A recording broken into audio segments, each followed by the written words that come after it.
যেভাবে আমাদের একটা বিস্তীর্ণ এলাকা জুড়ে যে আতঙ্কের বাতাবরণ, তারই একটা ঘটনা হচ্ছে আমাদের, আমরা শুনি যে দহতমূল গাঁয়ে, কত তারিখ দাদা? 1 তারিখ দহতমূল গাঁয়ে একটা ঘটনা ঘটে, যে চুরির একটা খবর সোশ্যাল মিডিয়া মারফত আমরা জানতে পারি।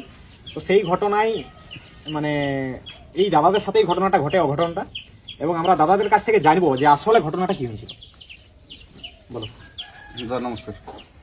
বলা বলতে আমি ঝাড়গ্রাম বাসিন্দা, ওর ডাক নাম হচ্ছে বাচ্চু। ঘর কোথায়? ওই বাসন্তী মাঠের সামনে।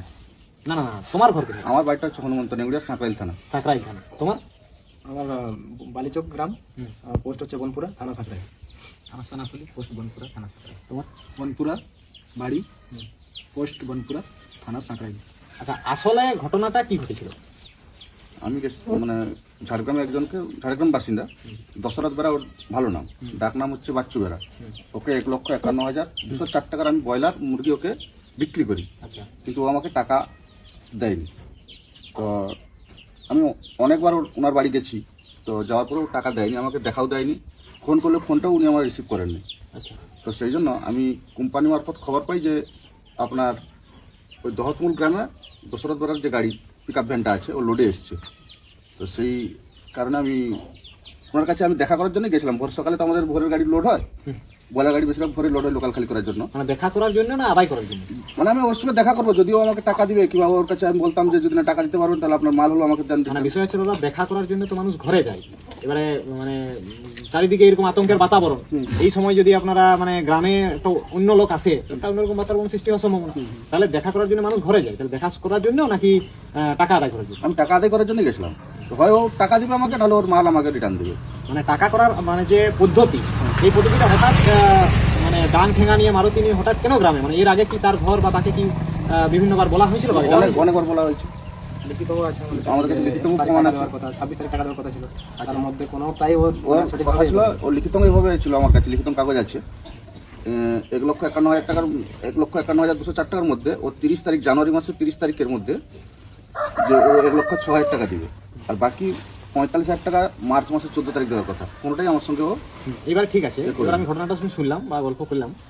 এবারে আমার কথা হচ্ছে, তোমরা মানে মারুতি করে মানে বাসন্তী মাঠ পর্যন্ত গেছিলে, গায়ের দিকে ঢুকো? না না, বাসন্তী মাঠ নয়, আপনার দহতমূলের দিকে। হ্যাঁ, দহতমূলের মানে গায়ের ভিতরে নাকি? না না, রাস্তার, বাসন্তী মাঠের ওই রাস্তার উপরে। কোনো গ্রামে কেউ ঢুকে। আর সবাই মারুতির ভিতরে না মারুতির মারুতির ভিতরে সবাই ছিল, আমি নিজে গাড়ি চালাতেছিলাম।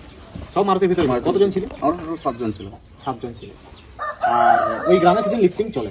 হ্যাঁ, লোডিং চলে। দিলীপ মাহাতো ফার্মে লিফটিং চলে, তাই তো? লোডিং চলছিল। মানে ওই গাড়িটাকে অ্যাটাক করার আসলে উদ্দেশ্য ছিল। তো এবারে ঘটনা হচ্ছে, গাঁয়ের লোক কি আসে হঠাৎ করে মারধর শুরু করে, নাকি কোনো তারা জিজ্ঞাসাবাদ করে, নাকি ঘটনাটা কি? প্রথম নর্মাল 2-1 আসে, আমাদেরকে জিজ্ঞাসা করছিলেন যে কোথায় এসেছিলে, কি ব্যাপার। আমরা হুট করতে একজন কেউ জিজ্ঞাসা করলে আমরা কি উত্তরটা দিব, আর বলবো তো সেই বলার সুযোগটুকু আমাদেরকে দেওয়া হলো। আমরা কি বেরোতে দেয়নি, বলছে যে একজনকে মধ্যে আসুক, দিলে তোমাদেরকে বলার সুযোগ দেওয়া হবে, তোমরা গাড়ি থেকে তখন নামবে, না হলে গাড়ি থেকে বসো বা একজন নামবে। তো যে ড্রাইভার সিটে যিনি ছিল ও নামার চেষ্টা করেছিল, কিন্তু ওকে নামতে দেওয়া হয়নি, যে বাকিজন আসুক, দিলে তুমি নামবে, তোমাকে বলার সুযোগ দেওয়া হবে। কিন্তু সবাই আসার পরে নামার সুযোগ দেয়নি, বা চারদিক থেকে 5টা ভাগাভাগি করেছে। পুরোগুলো দেখাবো আমরা কি জন্য এসেছি। আমার কাছে ডকুমেন্টস ছিল, আমার কাছে বিল বই ছিল, আপনার যে লিখিত কাগজপাতি সেগুলোও ছিল, সব কিছু দেখাবো আমার কাছে ছিল, মোবাইলে ছিল, আর কাছেও ছিল। ওরা কোনোটাই দেখার চেষ্টা করেনি। মানে তোমরা কি চেষ্টা করেছিলে যে নিজে প্রুফ করার? আমি চেষ্টা বহুবার করেছি। ফোনগুলো নিয়ে নিয়েছে। দ্বিতীয় কথা হচ্ছে যে আমার 2টো ফোন থাকে, একটা ফোন এখনো অবধি দহতমূলের লোকের কাছে, ওই পাড়ায় থেকে গেছে কারো কাছে। আমার পকেটে 12,500 টাকা ছিল, ওটাও দিয়ে দিচ্ছে, আর ফোনটাও দিচ্ছে, যে দিচ্ছে একজনে দিয়েছে। আর মানে আর বাকি ফোনগুলো পাওয়া গেছে। আমার 2টো ফোনের মধ্যে আমি একটা ফোন ফেরত পেয়েছি। আমাদের টোটাল 5টা ফোন এখান থেকে নিয়ে নেওয়া হয়েছে। আচ্ছা আচ্ছা, বাকিগুলো কি ফেরত দেয়? এবারে আমি যেটা ভিডিও মারফত যেটা দেখতে পারি, যে থানা থেকে গাড়ি এসে তোমাদেরকে নিয়ে যাওয়া, এবারে সেখানে যখন নিয়ে যাওয়া হয়, সেখানে তারপরে কি করা হয়? সেখানে ছেড়ে দেওয়া? থানায় যে আমার এখানে গিয়ে আমাদের মেডিকেল করায়, মেডিকেল করার দহতমূল থেকে একটা ছেলে গিয়ে ও বলার পরে হয়তো নির্দোষ বা কোনো ভুল বা কোনো আইসির সঙ্গে কথা বলা হয়, আইসি কোনো কিছু হয়তো বলেছে, আমাদেরকে নির্দোষে ছাড়া হয়েছে। আমাদের থানায় ফোন করছিল আইসি বাবু। তো ওখানে ফোন করার পরে যে আমি যার কাছে টাকা পাবো, ওই ব্যক্তিকেও ডাকা হয়েছিল, যে প্রকৃত আমি ওর কাছে টাকা পাই, সেটাও থানায় কথা হয়েছে।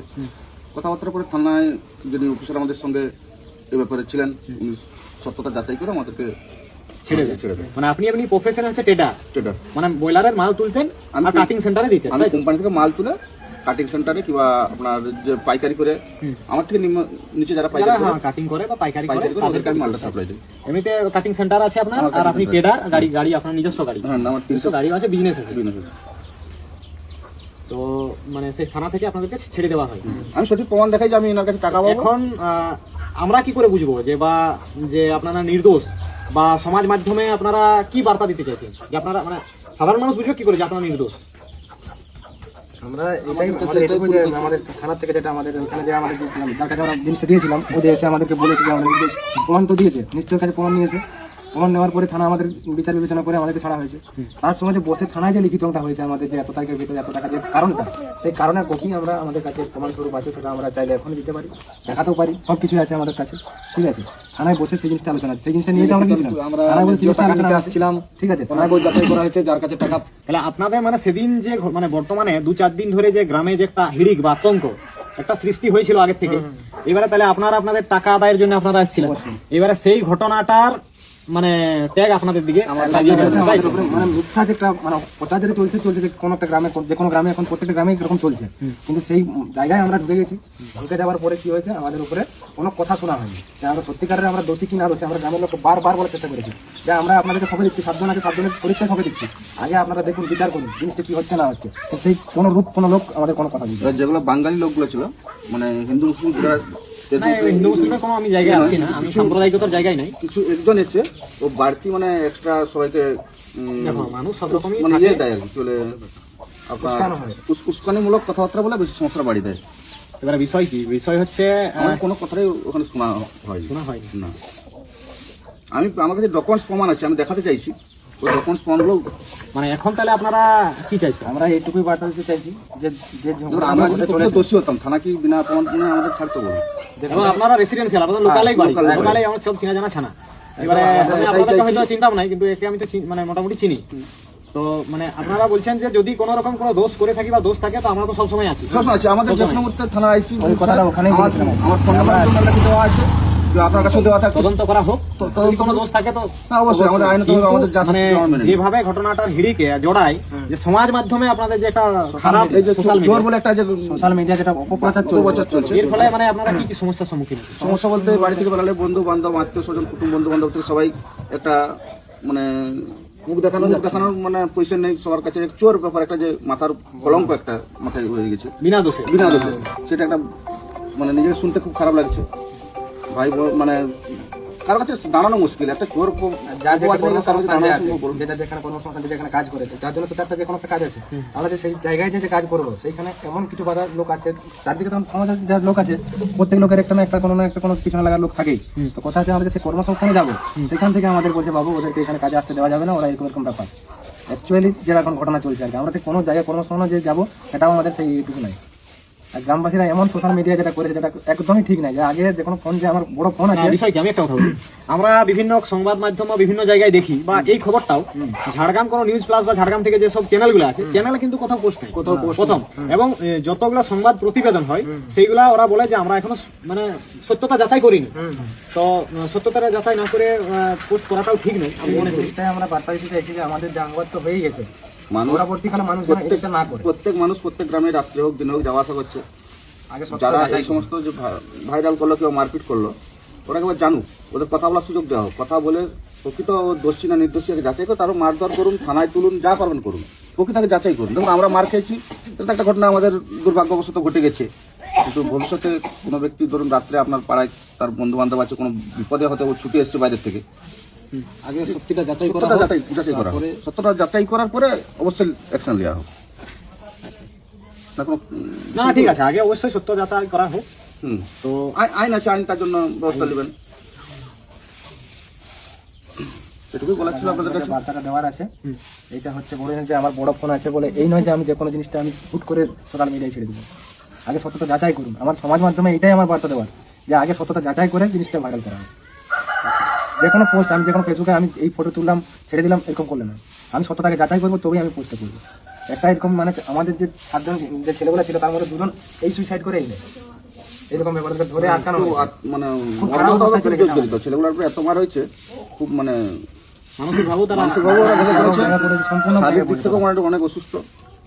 একজন ব্রেনের ছবি মানে মাথার ছবি করতে মিদনাপুরে গেছিলো, ছবি টবি করেছে, 5 দিন না ডাক্তার ওষুধ দিয়েছে, আবার আগামীকাল যাবে ওর ডাক্তার দেখাতে। এই জিনিসগুলো একটা এই পরিস্থিতি আর কি। মানে ভালো করে মানুষকে সচেতন হওয়া দরকার আছে। আগে সত্যতা যাচাই করুন, তারপরে পোস্ট করুন। তাহলে মানে যারা যারা সোশ্যাল মিডিয়া মারফত বিভিন্ন শেয়ার বা পোস্ট করেছিল তাদের উদ্দেশ্যে কি বার্তা? তাদের উদ্দেশ্যে একটাই বার্তা আমাদের, যে সঠিক জিনিসটা যাচাই করে ঠিক আছে, এটা তো হলো। এবার ঘটনা হচ্ছে যারা পোস্ট করেছে তাদের উদ্দেশ্যে একটাই কথা বলবো যে ডিলিট করা হোক, আমাদের জিনিসটা ডিলিট করা হোক, সত্যতা যেটা একটা জিনিসটা সেটা যাচাই করে তারপরে যারা এর মধ্যে পোস্ট করেছে ওরা যদি আপনাদের সাথে কথা বলতে চায় বা অবশ্যই আমরা রাজি আছি। আমরা রাজি আছি। এবং কি আমাদের কাছে যদি প্রমাণও খোঁজে, আমরা ওই প্রমাণও দিতে রাজি আছি। আমাদের কাছে প্রমাণ আছে, আমরা কিসের জন্য গিয়েছিলাম, কি ব্যাপার, কার কাছে টাকা পাবো, আমরা সব প্রুফ দিতে রাজি আছি। আপনার বাড়িতে গিয়েও আমরা রাজি আছি বার্তা দিতে, সব প্রুফ নিয়ে গিয়ে। এবারে ধরুন আমার এই গ্রামে একটা আর সেই 24 পরগনা একটা এরকম করে তার বাড়ি বাড়ি যাওয়া আমাদের সম্ভব নয়। সবগুলো যেগুলো ছেড়েছে, যদি ওরা আমাদের সঙ্গে মিট করতে চায়, তখন একটা লোকেশন বলুন যে এই জায়গায় মিট আপ করুন, আমরা সেখানে আসতে রাজি আছি। একটা ডেট হবে, একটা টাইম হবে, সেই জায়গায় আমরা এসে আমাদের তথ্য প্রমাণ সব নিয়ে এসে আমরা সেখানে দেখাতে রাজি আছি। দেখুন আমরা অ্যাকচুয়ালি আমরা এখানে নিয়ে গেছি।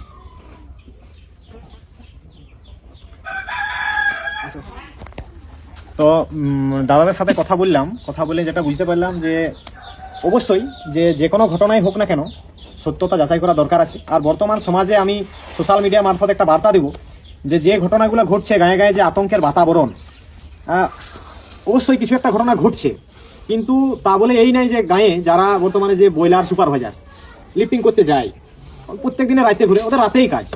এবারে কোনো প্রেগনেন্সি মহিলা তার সময় হলে তাকে হসপিটাল নেওয়ার জন্য তার কুটুম বাটুম কিন্তু সে গাড়ি নিয়ে আসে, সেটাও ঘটনা থাকতে পারে।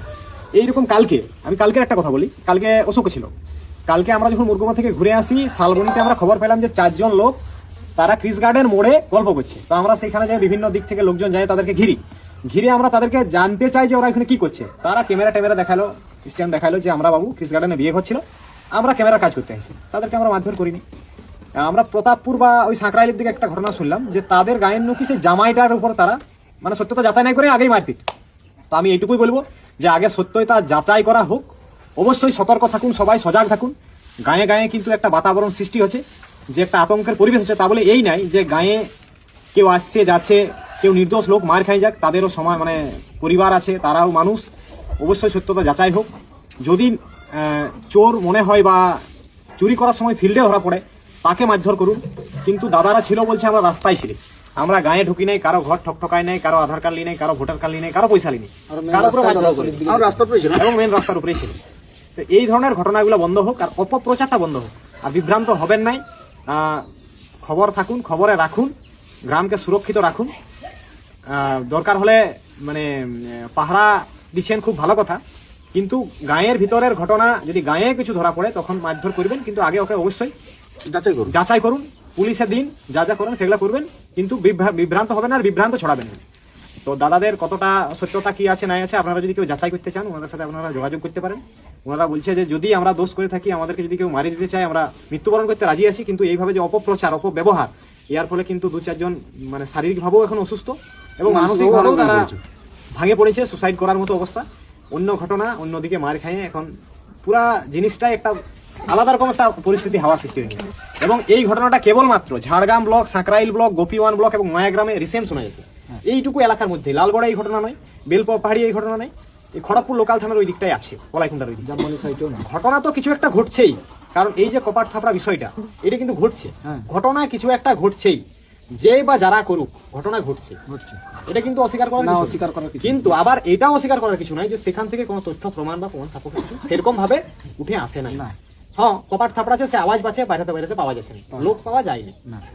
এমনও হতে পারে কোনো মাতাল বা কোনো অপসংগঠন যারা একটা এলাকায় আতঙ্ক বা বিভ্রান্ত করতে চাইছে, এরকম কোনো একটা শক্তি কাজে লাগানো হচ্ছে, সেটাও হতে পারে। কিন্তু তার জন্যে যে নির্দোষ মানুষ তারা ঘটনার শাস্তি পাক বা সাজা পাক বা মার খাক, সেগুলো যেন না হয়, এটুকুই আমার বলার। সবাইকে আরেকবার জোহার। আপনারা কেউ বিভ্রান্ত হবেন নাই, সতর্ক থাকুন, সজাগ থাকুন।